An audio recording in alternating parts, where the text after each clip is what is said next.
Mary Lee Mercedes Mucambe was born to Antonio Mucambe and Susan Langa Mucambe on 20th August 1994. 20 years later, in 2014, Mary Lee had grown up to be an intelligent, soft-hearted, and feisty young lady who was not afraid to tell it as it is. Her predisposition to say it as it is saw her choose to study a Bachelor of Arts in Politics at the University of Johannesburg. Welcome to Silent Shadows. As always, if you appreciate our true crime storytelling, support our bi-weekly series by liking and subscribing. Together, we uncover compelling tales of crimes and mysteries in Kenya and beyond, presenting well-balanced narratives that respect the victims and their loved ones. Mary Lee, much like many others her age, had discovered the warmth of love in her life. Around 2012, she met Percy Mohammed Khoza, also known as Quincy, and the two had started dating. Percy was born in 1992 in Alberton Town in South Africa. Although Percy grew up in a stable home, things changed for the worse when his father died in 2003, and this affected his behavior negatively. According to news reports, he and his brother began fighting a lot. As a result, Percy's mother eventually sent him to boarding school. However, given Mary Lee's soft and kind heart, she chose to see the good in Percy, and the two embarked on a whirlwind romance despite his unsavory character and the baggage he came with. That is, two kids which Percy had fathered at 18 and 21 years old respectively, with two different baby mothers. However, in 2014, their relationship hit a rocky patch as the two broke up for a while. The two had not closed the door on their relationship yet, as 2 months before her death, Mary Lee posted on her Facebook channel a post saying, "Every fiber in me wants to be with you and love you, but experience won't let me." Another post read, "I know who the love of my life is, I just need to accept the fact." Mary Lee's mother, Susan, told reporters that a few weeks before her daughter's tragic demise, Percy and Mary Lee had reconciled, and that they had been exchanging messages, and that he had even sent her airtime. On Friday, 17th October 2014, Mary Lee woke up early to get ready for her classes. She mentioned to her mother that she had a lunch date with Percy at Eastgate Shopping Center. Mary Lee had previously introduced Percy to her mother, who found him to be a polite and respectful young man, as mentioned in Drum Magazine's November 2014 issue. When Susan, Mary Lee's mother, returned home, she tried calling Mary Lee but found her phone switched off. It being a Friday, Susan initially did not panic, thinking that Mary Lee was out having a good time with her friends and brother. However, the worry set in at around 4 a.m., now Saturday 18th October 2014, when Mary Lee's brother and cousin came home without her. Susan asked her son Ariton if he had been with Mary Lee, and he explained that he had not been with her.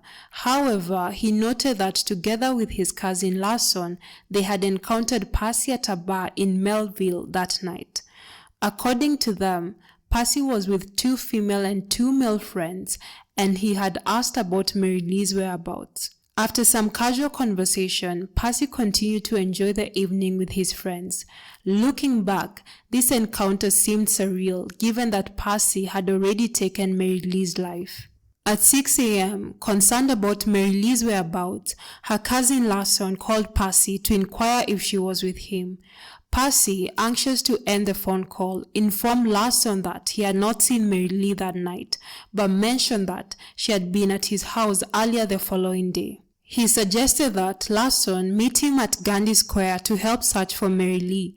When Mary Lee's brother Ariton and her cousin Larson arrived at Gandhi Square a few minutes later to meet Percy to go search for Mary Lee, Percy was nowhere to be seen and had switched off his phone.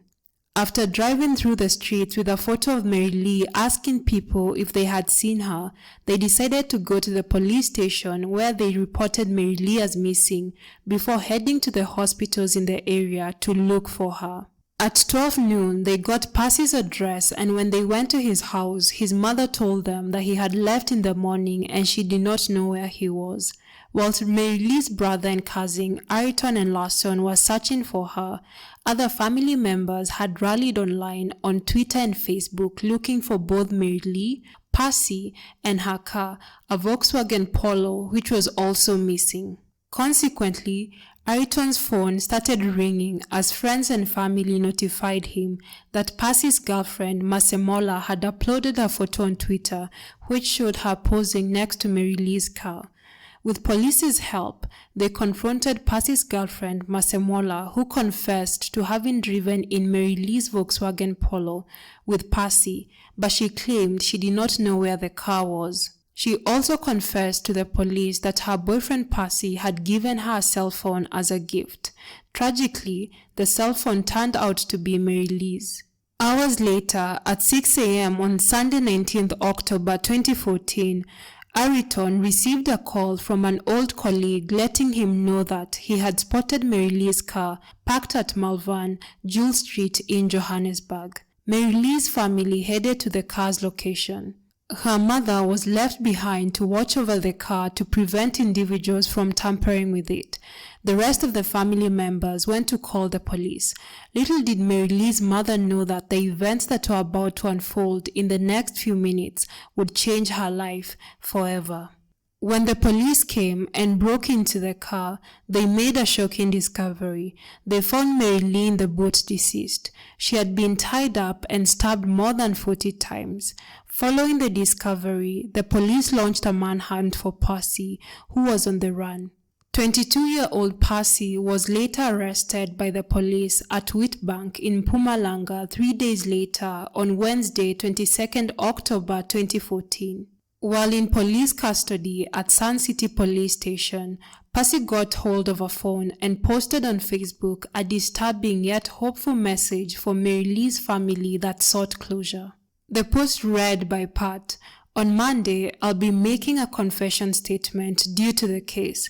Let's put this to the end." However, when the day came, Percy failed to confess, leaving Mary Lee's family devastated as they had hoped to get the answer to the million-dollar question: why did Percy take Mary Lee's life?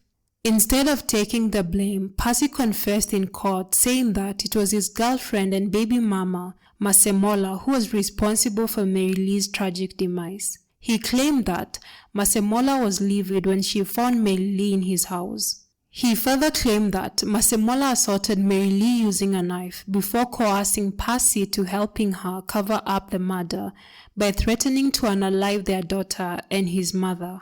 Following this, Percy claimed that he helped Masemola wrap up Mary Lee's body with a carpet, clean the house, and burn their clothes that were soiled in blood. He further claims that the following day, a friend came to his house and helped him load Mary Lee's body into the boot of her car and drove around until the car ran out of fuel and they dumped it at Malvern. However, this account was rejected by the court since the police established that Masemola did not visit Percy's house the day the murder happened. This was validated by mobile cell towers which showed that Masemola was nowhere near the scene of the crime.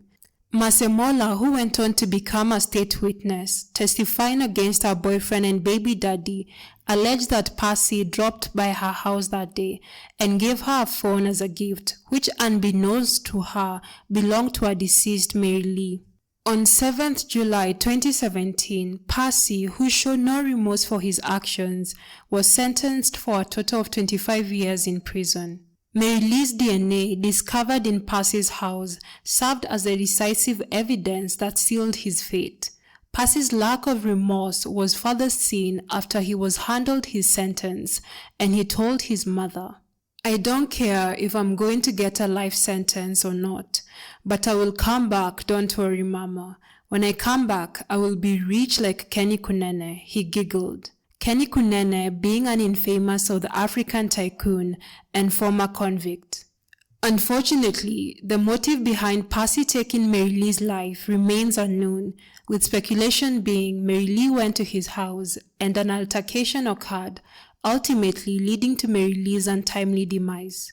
Thank you for joining us today, and don't forget to subscribe to our channel to be notified when the next video is up.